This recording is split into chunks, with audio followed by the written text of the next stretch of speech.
E aí galera, beleza?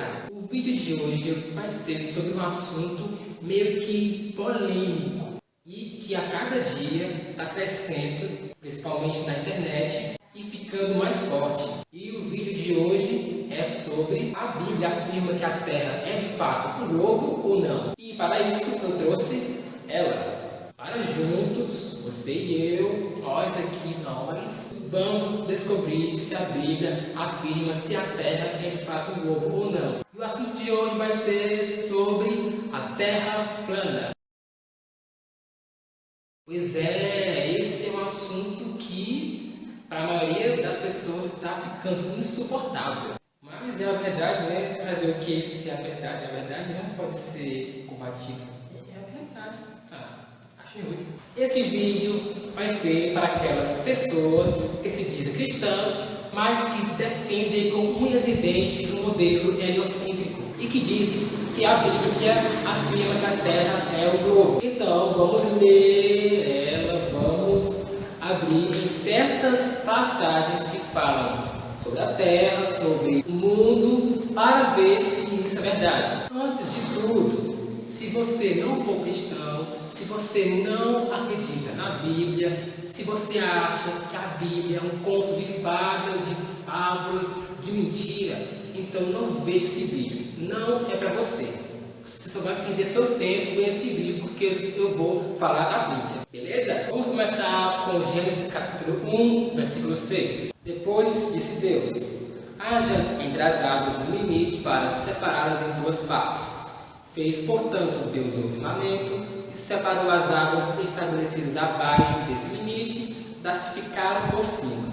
E assim aconteceu. Para tudo. Vamos lá explicar cada passagem. Versículo 6. Depois disse Deus: haja entre as águas. Como assim entre as águas? Vamos lá. Se uma pessoa estiver entre mim e você, ela está onde? No meio, não é? Então, haja entre as águas, pode ser também haja no meio das águas. Haja no meio das águas um limite. Um limite para quê? Para separá-las em duas partes. Ou seja, pensa comigo, você que é cristão, que é evangélico, que acredita na Bíblia, mas que também acredita nas fotos da NASA. Haja entre as águas um limite para separar em duas partes. Ou seja, aqui é cheio de água, no meio da água vai haver um limite para separar. Versículo 7. Fez, portanto, Deus o firmamento. O que é o firmamento? É o limite. Fez, portanto, Deus o firmamento e separou as águas estabelecidas abaixo desse limite das que ficaram por cima. Qual a dificuldade de entender isso? Veja bem comigo, veja aqui essa passagem que deixa claro, põe em dúvida o modelo da Terra Globo. Fez, portanto, Deus o firmamento. O firmamento é para separar as águas em duas partes. Ou seja, existe água em cima do firmamento. E Deus, ao firmamento, deu o nome de céu. Ou seja, o céu é o firmamento, que é o limite. O limite que separa as águas de cima das que estão embaixo. As águas de baixo são os mares e as de cima são as águas de cima. O que isso quer dizer? Que existe água em cima do céu. Existe. Nós acabamos de ler que o céu é o limite, como aquele ditado: o céu é o limite, o céu é o limite. As terraplanistas dizem que o céu ele é duro, é um domo. Como você me prova isso? Vamos lá.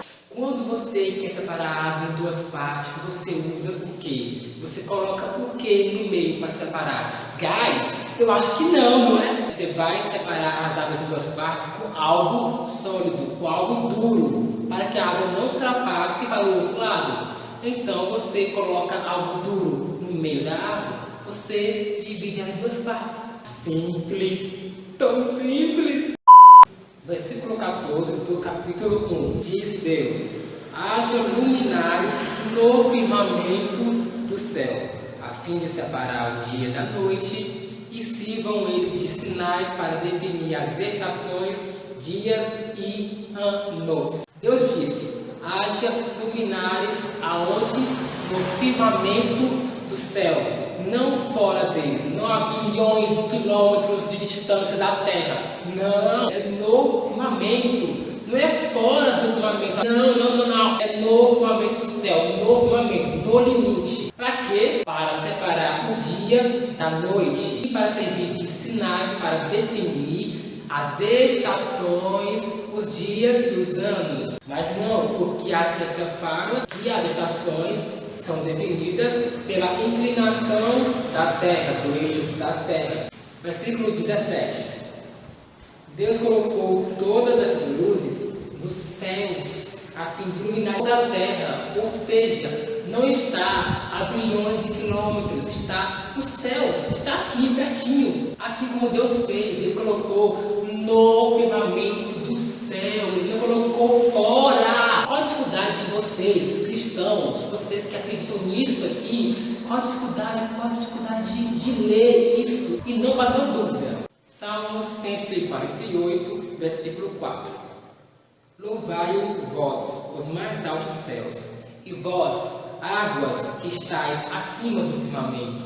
Aqui nem precisa explicar, o próprio texto já diz, águas que estáis acima do firmamento. Conclusão, existe água acima do céu, existe. Eu acredito na Bíblia, eu fico com a Bíblia, porque a palavra de Deus é mais importante do que a palavra de homem, de ciência. Só o fato de ter água acima do céu já derrubou por terra toda a teoria do heliocentrismo, da viagem do homem à lua. Cai por terra, por quê? Porque existe água acima do céu.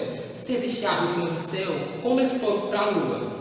Se o céu é duro, se o céu é o limite para separar a água, como eles foram para a lua? Não dá. Ninguém entra, ninguém sai. Essa é a nossa realidade. Quer você ache ruim, quer não, essa é a nossa realidade. Você quer comparar os cientistas de hoje, que têm especialidades em astronomia, no espaço, com homens que viveram há 2 mil anos atrás, que não entendiam nada do espaço, eram leigos, não entendiam, eles eram burros.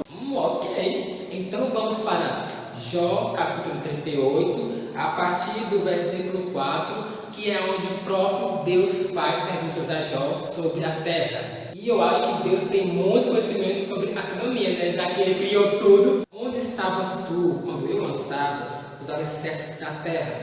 Conta-me se é que tens o verdadeiro entendimento. Onde estavas tu quando eu lançava os alicerces da terra?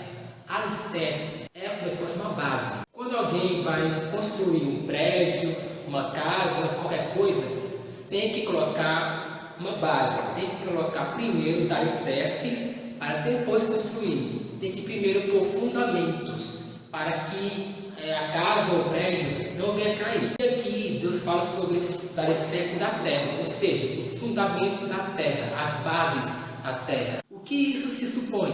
Que a terra não está girando loucamente pelo espaço. Não! A terra é imóvel, e fica sobre alicerces. Versículo 5. Quem determinou os limites das dimensões da terra?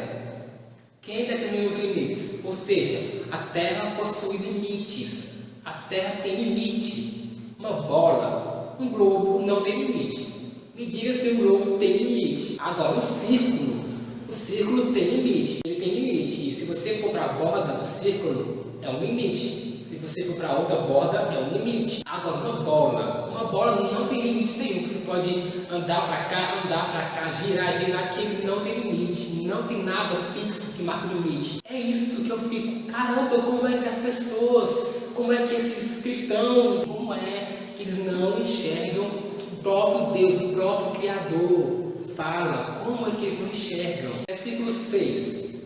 E quanto aos seus fundamentos, sobre o que foram assentados?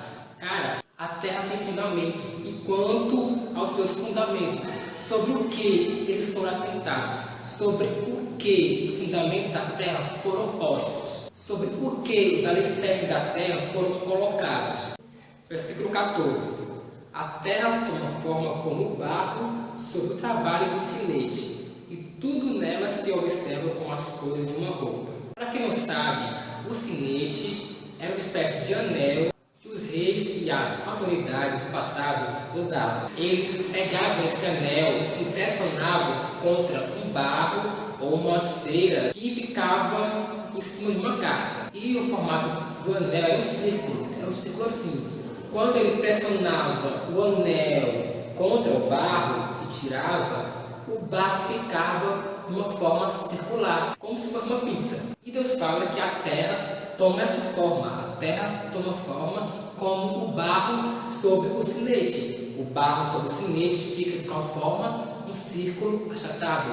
A terra toma que forma? Um círculo achatado. Por favor, não me diz que isso está abrindo sua mente. Você que acredita na Bíblia, me fala que isso está abrindo sua mente. Enxerga isso. Deus não criou uma bola voadora. Não, Deus criou o óbvio, uma terra parada para que as pessoas possam viver nela. Deus criou o óbvio. Ainda tem vários outros versículos que comprovam que a terra é de fato plana. Mas eu não vou falar aqui porque o vídeo já está longo demais e eu não quero cansar vocês. Eu espero que este vídeo tenha aberto a mente de vocês. Porque o mundo está enganando a gente. O mundo engana a gente faz anos. Está na hora de acordar. Está na hora de viver a realidade. É tempo de viver a realidade. Vou deixar aqui na descrição embaixo todos os versículos que eu usei neste vídeo para que vocês possam ver e se certificar de que é verdade. Então pessoal, é isso, valeu, obrigado por assistir. Dá um joinha se você gostou desse vídeo.